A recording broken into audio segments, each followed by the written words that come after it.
menjadi kader PDIP itu menyambut positif atau seperti apa, Mas? Sebenarnya ukurannya bukan menjadi atau tidak menjadi kader PDI Perjuangan. Karena yang menjadi kader PDI Perjuangan saja bisa berkhianat, begitu loh. Jadi intinya itu pada komitmen yang tulus, komitmen yang sungguh-sungguh untuk membangun kerjasama politik dengan PDI Perjuangan yang menyatu, terutama hal-hal yang menyangkut hal fundamental, yaitu prinsip-prinsip ideologi dan platform perjuangan.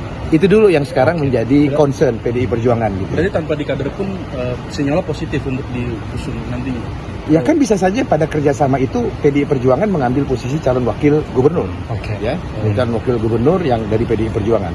Tapi mari kita lihat nanti dinamikanya, bagaimana Mas Anies punya pertimbangan terkait dengan hal itu. Tapi yang pasti Mas Anies dan PDI Perjuangan dipertemukan oleh satu persamaan nasib, ya, persamaan nasib diperlakukan untuk dieliminasi dari panggung politik, dikucilkan dan lain sebagainya, sehingga kami sama-sama punya persamaan kehendak, ya, kehendak untuk menjadi antitesis dari upaya politik untuk membuat satu keseragaman politik dalam satu sistem oligarki politik.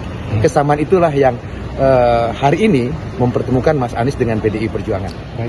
Kalau berkoordinasi sama Pak Anies itu jauh sebelum keputusan MK.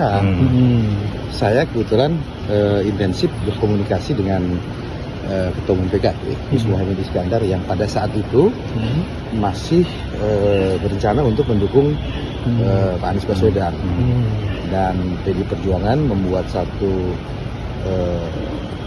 perencanaan politik untuk bekerjasama dengan PKB di Pilkada DKI Jakarta, di mana PKB mendukung Mas Anies dan PDI Perjuangan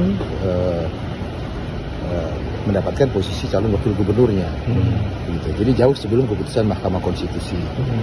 Ketika PKB kemudian bergabung dengan KIM, berarti kan PDI Perjuangan tidak bisa mengusung sendiri karena kita kurang 20% pada waktu itu. Maka ketika MK mengeluarkan putusan nomor 60 tahun 2024 yang memungkinkan PDI Perjuangan dapat mengusung sendiri calon gubernur dan wakil gubernurnya, komunikasi dengan Mas Anies terus berlanjut. Gitu. Jadi ini satu kontinuitas perencanaan politik di Pilkada DKI Jakarta. Jadi bukan ujuk-ujuk begitu ada putusan MK baru kita bertemu, tapi memang sudah jauh sebelum itu. Dan kita masih terus berproses. Mas Anies menjadi salah satu kandidat calon gubernur yang sedang dipertimbangkan oleh partai untuk kita usung di Pilkada DKI Jakarta ini. Saya bertemu beliau di tanggal 20 Agustus kemarin, 1 jam setelah putusan Mahkamah Konstitusi. Kita berdiskusi banyak, dialog kebangsaan, diskusi tentang ajaran-ajaran pemikiran-pemikiran Bung Karno, hubungan antara Islam dan nasionalis, gitu, dan juga bicara tentang kebinekaan dan lain sebagainya. Hari ini Mas Anies berkunjung ke DPD DKI Jakarta. Saya mendapatkan laporan dari teman-teman DPD Perjuangan DKI Jakarta. Pertemuannya sangat akrab, kekeluargaan, guyup, bicara tentang banyak hal, membangun Jakarta dan lain sebagainya. Kita masih punya waktu sampai tanggal 29 yang akan datang. Kita masih terus berproses, ya.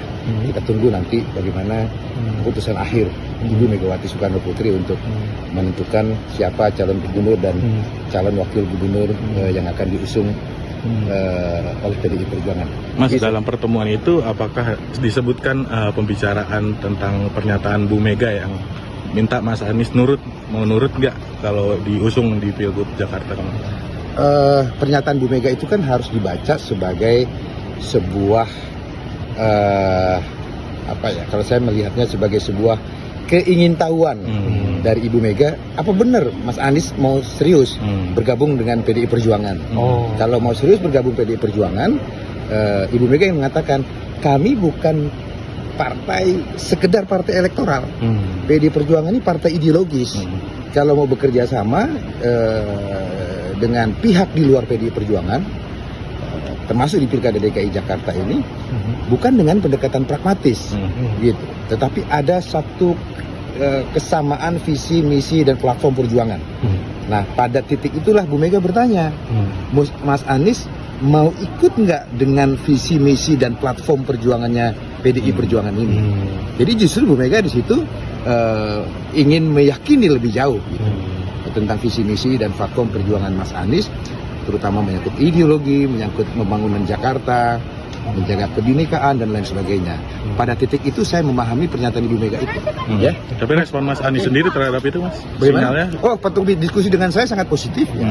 Beliau juga banyak mempelajari pemikiran-pemikiran Bung Karno, dan beliau sebagai satu intelektual Islam yang modernis juga ingin membangun satu keragaman, Bhinneka Tunggal Ika, dan kebangsaan menjadi satu menjadi satu core pemikiran beliau ya tentang membangun bangsa ini. Berarti akan ada Begitu ya. kunjungan Mas Anies ke DPP nggak Mas dalam waktu dekat? Kita lihat nanti perkembangannya. Teman-teman DPD DKI Jakarta akan melaporkan kepada DPP apa hasil pembicaraan mereka dengan Mas Anies pada siang hari ini tadi.